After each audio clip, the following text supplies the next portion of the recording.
This is my story about growing up in a haunted house in the village of Writtle. The village of Writtle.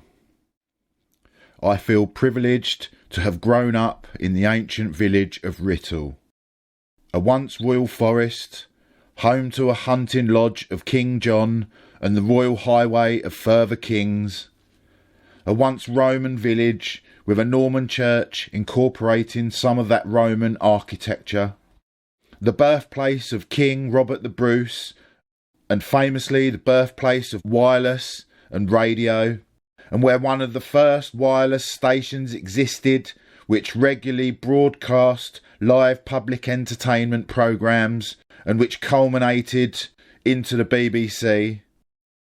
The house in particular sits on Rectory Road.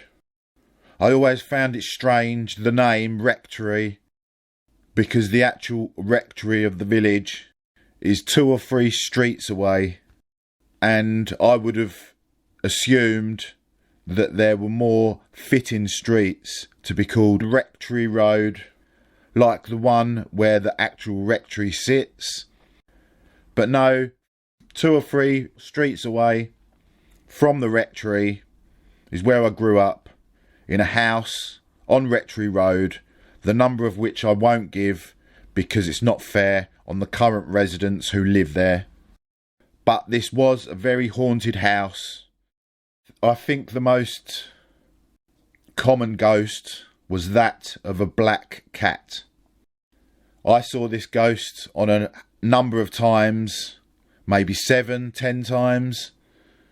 But usually you'd see it in your peripheral vision.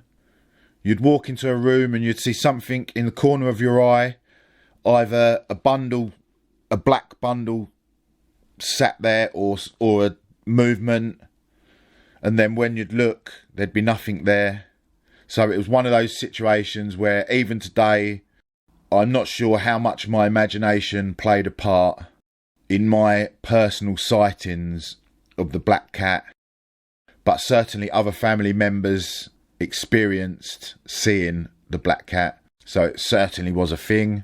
The first time we learnt about the black cat was when my sister, we had a shoebox under the stairs where all our shoes were stored, and my sister was going out. She was looking through the shoebox, finding a pair of shoes, and all of a sudden she come running in the front room in tears, really upset.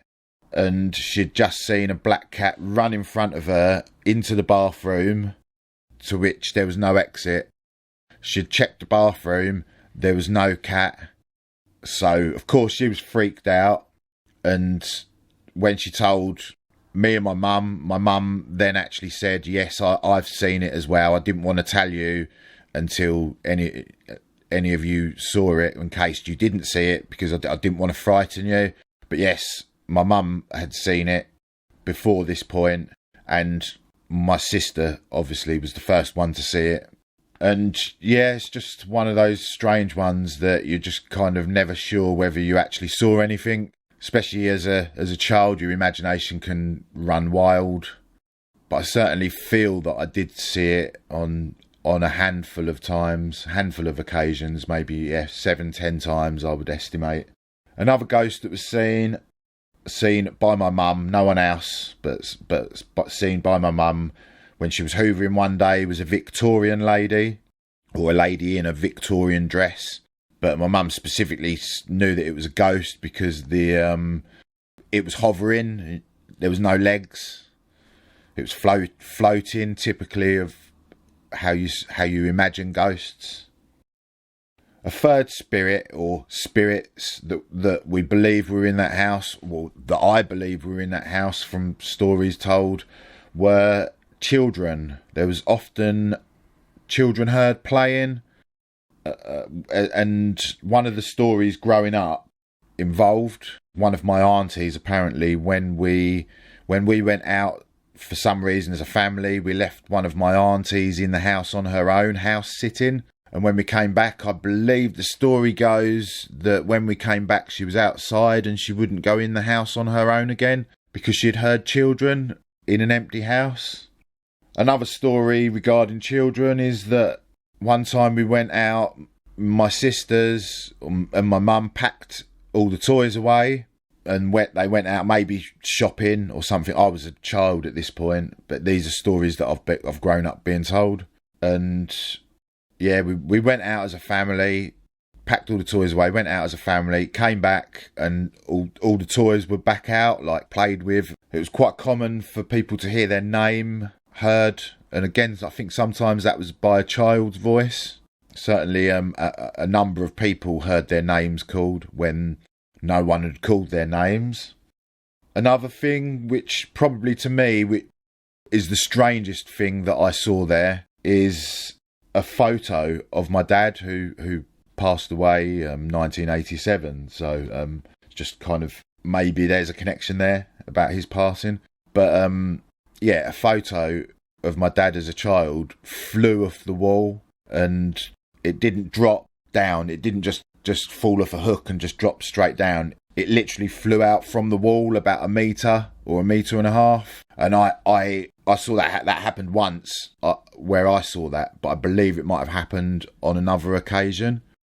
There was also, we had some brass daggers hanging up on the wall, like ornamental daggers, but they were certainly antique.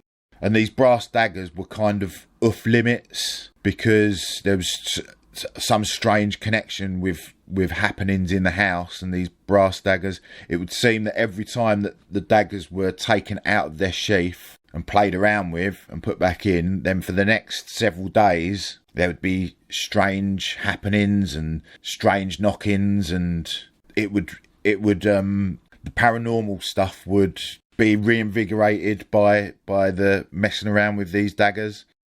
Another thing which kind of highlights to me that it was a haunted house was that we had a dog at the time. We always had dogs, but one of the dogs particularly was a very sensitive dog. She'd been ill as a puppy and nearly died, and as a result she suffered with epilepsy and had to have tablets, and she was a very sensitive dog, and she'd often just stare at the air and start growling, and then sometimes move her head growling as if she was following something in the air that no one else could see. So yes, I think we had a psychic dog, Bess. Her name was Bess. She was lovely. And that is my story of growing up in a haunted house on Rectory Road in the ancient village of Writtle. And I've done other videos about Writtle, which I will add a link down below, because I believe Writtle is a very haunted place. It's a very spiritual place in a sense, because it's one of those ancient villages. Anyway, I'm not going to waffle on no more. That's this story done. Check out the other videos. Thank you for watching this one. Like, subscribe, all that, blah, blah, blah. Cheers. See you later.